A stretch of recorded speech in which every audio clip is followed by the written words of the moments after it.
You ask Tiger to calculate.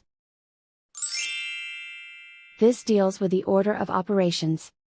The final result is 4014.677. Let's solve it step by step. We begin by calculating the expression inside the parentheses. Calculate any addition or subtraction, from left to right.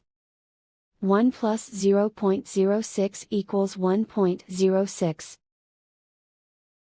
Simplify exponents and square roots. 1.06 to the power of 5 equals 1.338. Perform any multiplication or division, from left to right. 3000 times 1.338 equals 4014.677. And so the final result is 4014.677.